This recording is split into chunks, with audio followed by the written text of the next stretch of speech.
The Hate You Give, Part 1, When It Happens. Chapter 1.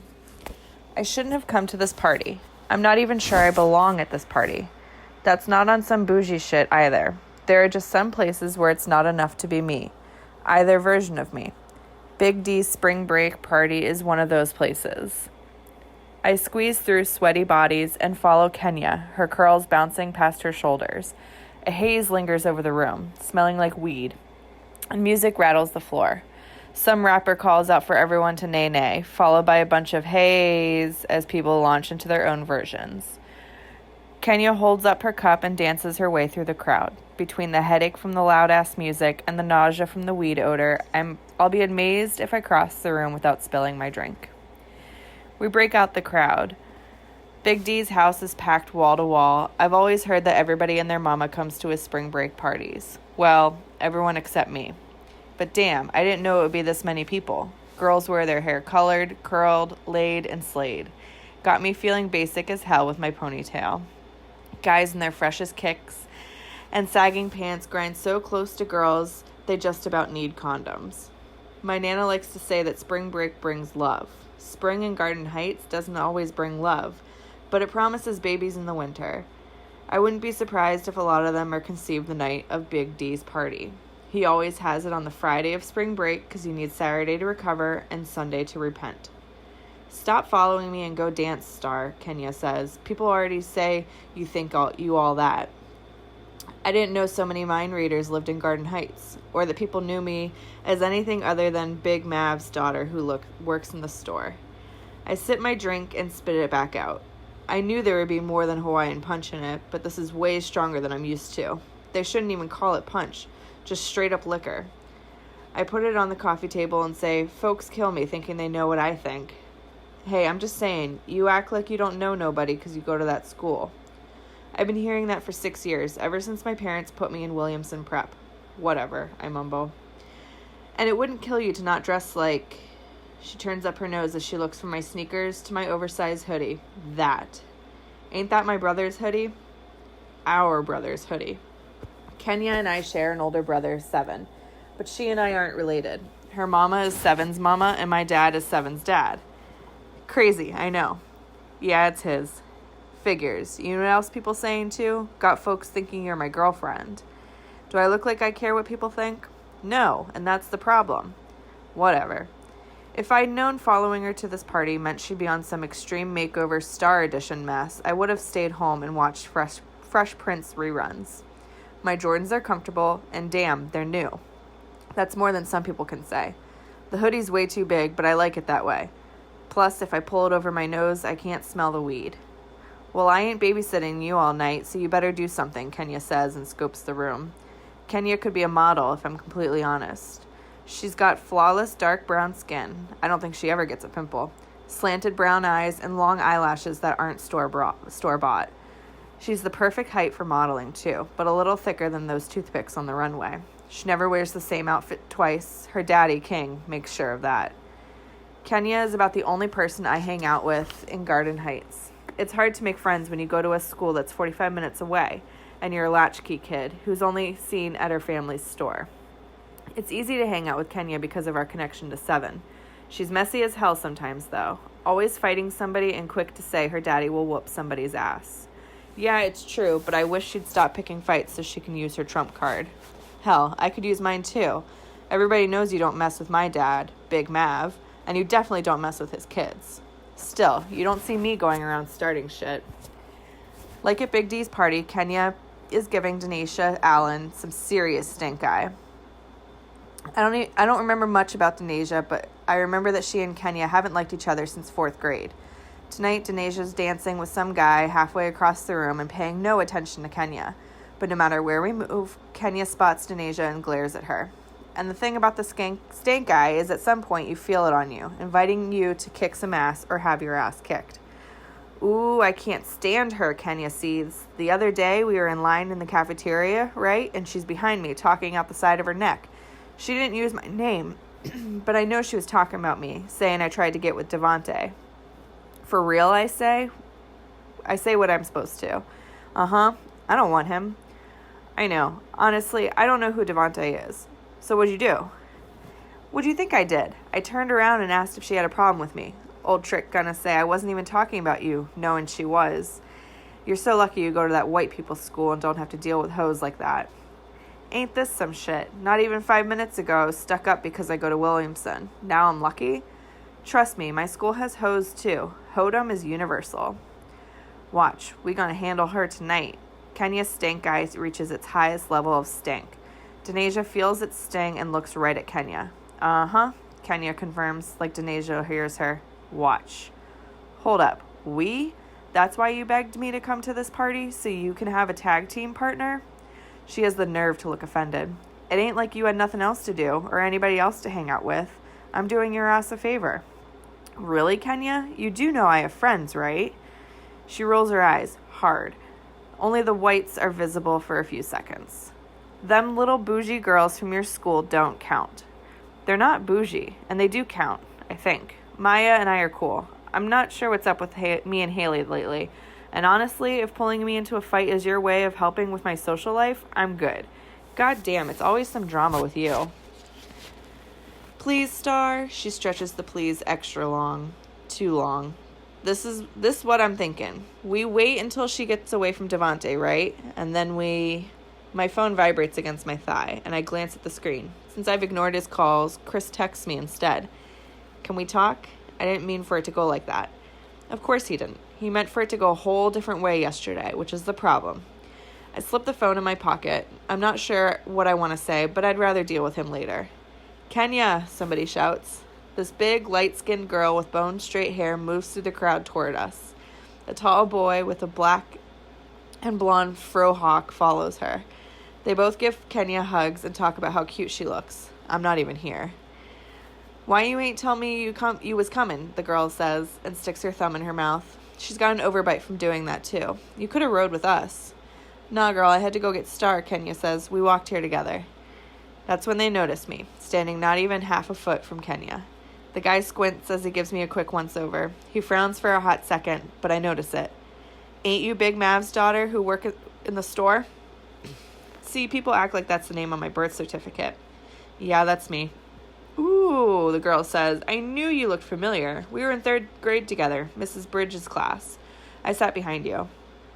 Oh, I know this is the moment I'm supposed to remember her, but I don't. I guess Kenya was right. I really don't know anybody. Their faces are familiar, but you don't get names and life stories when you're bagging folks' groceries.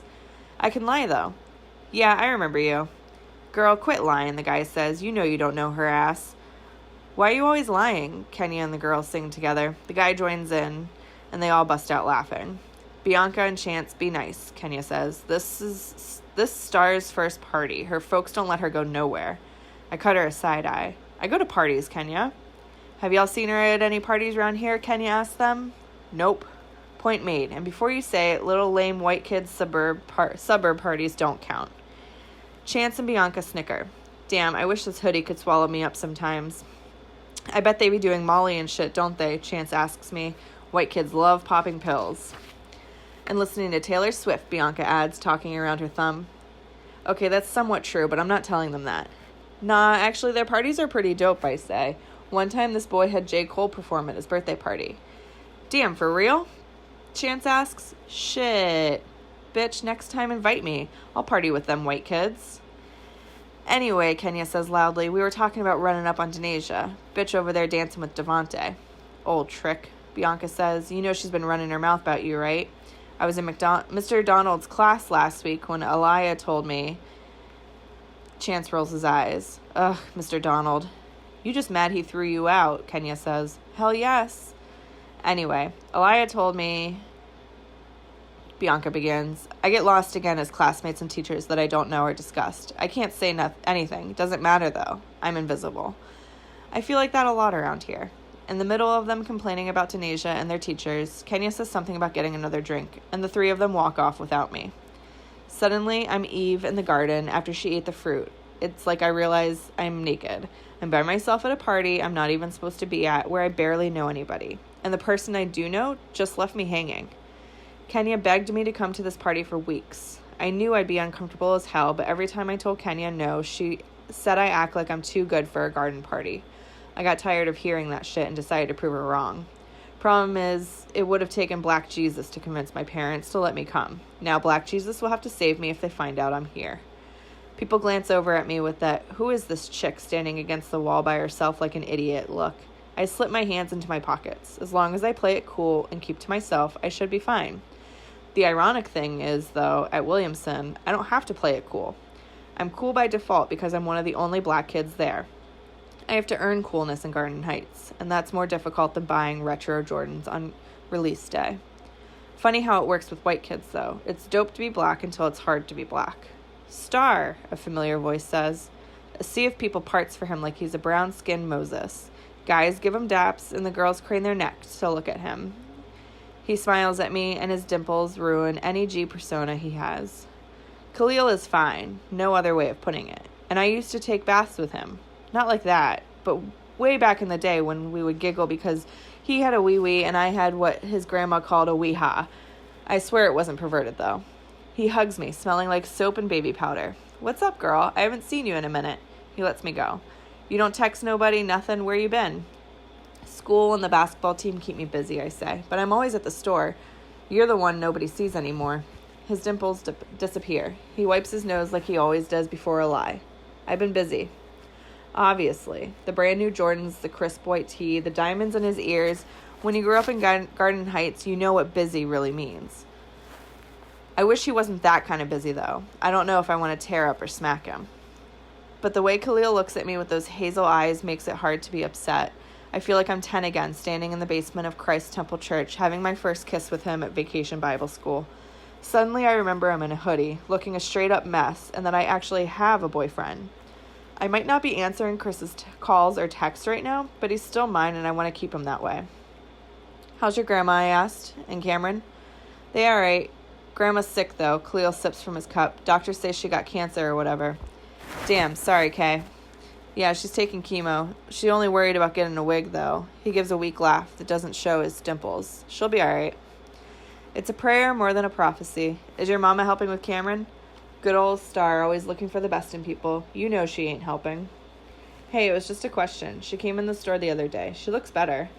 For now, says Khalil. She claims she's trying to get clean, but it's the usual. She'll go clean a few weeks, decide she wants one more hit, then be back at it. But like I said, I'm good. Cameron's good. Grandma's good. He shrugs. That's all that matters. Yeah, I say, but I remember the nights I spent with Khalil on his porch, waiting for his mama to come home. Whether he likes it or not, she matters to him too. The music changes, and Drake raps from the speakers. I nod to the beat and rap under my breath. Everybody on the dance floor yells out the started from the bottom, now we're here part. Some days we are at the bottom in Garden Heights, but we still share the feeling that, damn, it could be worse. Khalil is watching me. A smile tries to form on his lips, but he shakes his head. Can't believe you still love whiny-ass Drake. I gape at him. Leave my husband alone. Your corny husband. Baby, you my everything, you all I ever wanted. Khalil sings in a whiny voice. I push him with my shoulder and he laughs, his drink splashing over the sides of the cup. You know that's what he sounds like. I flip him off. He puckers his lips and makes a kissing sound. All these months apart and we've fallen back into normal like it's nothing. Khalil grabs a napkin from the coffee table and wipes drink off his Jordans. The 3 retros. They came out a few years ago, but I swear those things are so fresh. They cost about $300, and that's if you find somebody on eBay who goes easy. Chris did. I got mine for a steal at $150, but I wear kid sizes, thanks to my small feet. Chris and I can match our sneakers. Yes, we're that couple. Shit, we're fly, though. If he can stop doing stupid stuff, we'll be really good. I like the kicks, I tell Khalil. Thanks. He scrubs the shoes with his napkin. I cringe. With each hard rub, the shoes cry for my help. No lie, every time a sneaker is cleaned improperly, a kitten dies. Khalil, I say, 1 second away from snatching that napkin. Either wipe gently back and forth or dab. Don't scrub, for real. He looks up at me, smirking. Okay, Miss Sneakerhead. And thank Black Jesus, he dabs. Since you made me spill my drink on them, I ought to make you clean them. It'll cost you $60. 60? He shouts, straightening up. Hell yeah, and it would be 80 if they had icy soles. Clear bottoms are a bitch to clean. Cleaning kits aren't cheap. Besides, you're obviously making big money if you can buy those. Khalil sips his drink like I didn't say anything, mutters, damn, this shit's strong, and sets the cup on the coffee table. Tell your pops I need to holla at him soon. Some stuff going down that I need to talk to him about. What kind of stuff? Grown folks business. Yeah, 'cause you're so grown. 5 months, 2 weeks, and 3 days older than you, he winks. I ain't forget. A commotion stirs in the middle of the dance floor. Voices argue louder than the music. Cuss words fly left and right. My first thought, Kenya walked up on Denasia like she promised. But the voices are deeper than theirs. Pop! A shot rings out. I duck. Pop! A second shot. The crowd stampedes toward the door, which leads to more cussing and fighting since it's impossible for everybody to get out at once. Khalil grabs my hand. Come on. There are way too many people and way too much curly hair for me to catch a glimpse of Kenya. But Kenya, forget her. Let's go. He pulls me through the crowd, shoving people out our way and stepping on shoes. That alone could get us some bullets. I looked for Kenya among the panicked faces, but still no sign of her. I don't try to see who got shot or who did it. You can't snitch if you don't know anything. Cars speed away outside and people run into the night in any direction where shots aren't firing off. Khalil leads me to a Chevy Impala parked under a dim streetlight. He pushes me in through the driver's side and I climb into the passenger seat. We screech off, leaving chaos in the rearview mirror. Always some shit, he mumbles. Can't have a party without somebody getting shot. He sounds like my parents. That's exactly why they don't let me go nowhere, as Kenya puts it.